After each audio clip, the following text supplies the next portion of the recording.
নমস্কার বন্ধুরা, কেমন আছেন আপনারা সকলে? শুভ নববর্ষের প্রীতি, শুভেচ্ছা, অভিনন্দন জানিয়ে আজকের ব্লগটাকে শুরু করছি। পয়লা বৈশাখের দিনে আমরা সকাল সকাল চলে যাই ত্রিপুরা সুন্দরী মন্দিরে। তারপর নিজেদের ঘরের লক্ষ্মী গণেশের পুজো হয়, সেখানেই থাকি বেশ কিছুক্ষণ। তবে আজকে জানেন তো, ঘুম থেকে উঠতে বেশ অনেকটা লেট হয়ে গেছে।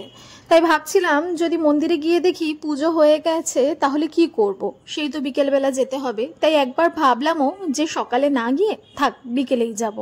তারপর চেনা জানা কিছু লোকজনের থেকে শুনলাম বিকেলে নাকি পুজো হয় না। তারপর আজকে মেসো মাসিদেরও আসার কথা ছিল, মাসির দুটো ছোট্ট ছোট্ট গোপাল, তাদেরও আজকে পুজো হবে এই মন্দিরে। তো মেসো বললো চলে আয়, নিশ্চয়ই হয়ে যাবে। আজকে যেহেতু পয়লা বৈশাখ, সেজন্য সময়ের অধিকই আজকে পুজো চলবে। আমাদের পৌঁছানোর কথা ছিল বেলা 12টার মধ্যে। আমরা যখন পৌঁছালাম তখন বেজে গেছে 12:30। প্রথমে ভাবছিলাম থাক, বিকেলবেলায় যাব, যদি পুজো দিতে না পারি তাহলে মনটা খুব খারাপ লাগবে।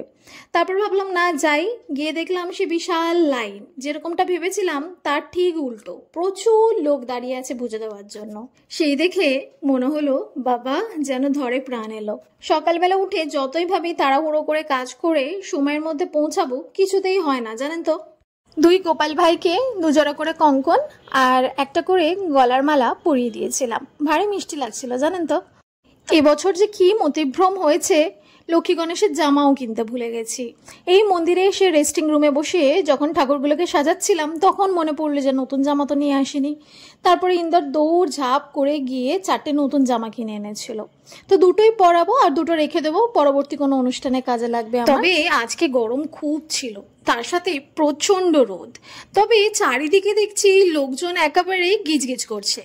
বাজারে গেছিলাম ফুল কিনতে, সেখানেও দেখি প্রচুর লোকজন। তারপরে মন্দিরে ঢোকা মাত্রই দেখলাম চারিদিকে লোক, বসার একটুও জায়গা নেই।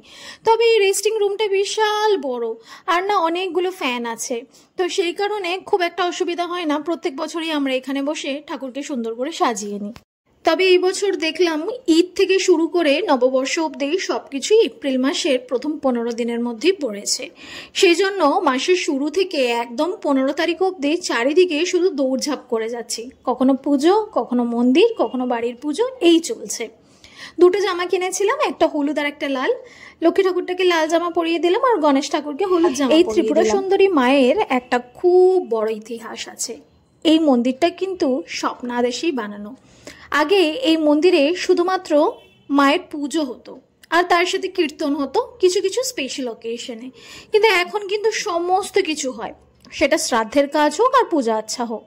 আমার ঠাকুমা যখন মারা গেছিলেন তখন তার শ্রাদ্ধের সমস্ত কাজ কিন্তু আমরা এখানেই করেছিলাম। আর হিসেব মতো 2025 সালে আমার ঠাকুমার কামিং যে বাৎসরিক কাজ আছে, ইচ্ছা আছে এখানেই করার। এত সুন্দর ব্যবস্থা, সত্যি কথা ভালোও লাগে এখানে আসতে। আর মন্দিরের পরিবেশ, এনভায়রনমেন্ট সত্যি খুব ভালো। জুঁই ফুলের মালা আমার ভারী পছন্দের। চেয়েছিলাম জুঁই ফুলের সাথে যদি একটা গোলাপ লাগানো থাকে, যেহেতু লক্ষ্মী ঠাকুর আছে আর গণেশ ঠাকুর আছে, দুজনেরই গোলাপ ফুল খুব প্রিয়। তো ভেবেছিলাম মালার মধ্যে যদি একটা গোলাপ ফুল থাকে তাহলে মন্দ হয় না। কিন্তু ও বাবা, হাটের ভিতর সমস্ত দোকান খুঁজলাম, দেখলাম জুঁই ফুলের মালার সাথে কোনো গোলাপ ফুল নেই, সেগুলো আলাদা করে কিনতে হচ্ছে। তো কি মনে হলো, ভাবলাম যে থাক, দরকার নেই, শুধু জুঁই ফুলের মালাই নিয়ে নিই। আর একটা বড় গড়ের মালা নিয়েছিলাম, ওটা মা ত্রিপুরা সুন্দরীকে দেবো বলে। আর তার সাথে অল্প কিছু কুঁচো ফুল ছিল, যেটা অঞ্জলির কাজে, ঠাকুরমশাইয়ের কাজে লাগবে। প্রত্যেক বছর নতুন বিল বইতে মায়ের সিঁদুরের ছোঁয়া দিই, এবছরও তার অন্যথা হয়নি। অনেকে নতুন ডায়েরিতে করে, আমি কিন্তু প্রত্যেক বছর নতুন বিল বইতেই করি। তো এখানে মন্দিরের যারা সদস্য আছে তারা এগুলো করে দেয়, আর তার বদলে কিছু দক্ষিণা দিতে হয়। তো সেই সমস্ত করে মায়ের মন্দিরের ভেতর চলে গেছিলাম। আজকে মাকে দেখতে খুব ভালো লাগছিল, খুব সুন্দর সাজে সজ্জিত করা হয়েছিল মাকে। তো ভিতরে যখন আমরা পুজো দেখছিলাম তো সেই সময়কার ভিডিও করা হয়নি, কারণ প্রচুর লোকজন ছিল, সেই কারণে আমাদের আলাদাভাবে সুযোগ হয়নি ভিডিও করার। কিন্তু তারপরে আমরা যখন পুজো দিয়ে বেরোলাম, সত্যি এত ভালো লাগছিল। তো এভাবেই আমাদের নতুন বছর সেলিব্রেট হয়েছে, সকালটা কেটেছে।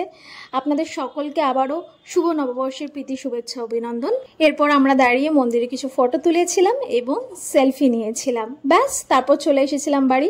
আপনারাও কমেন্টসে জানাবেন আপনাদের নববর্ষ কেমন কাটলো। বাই।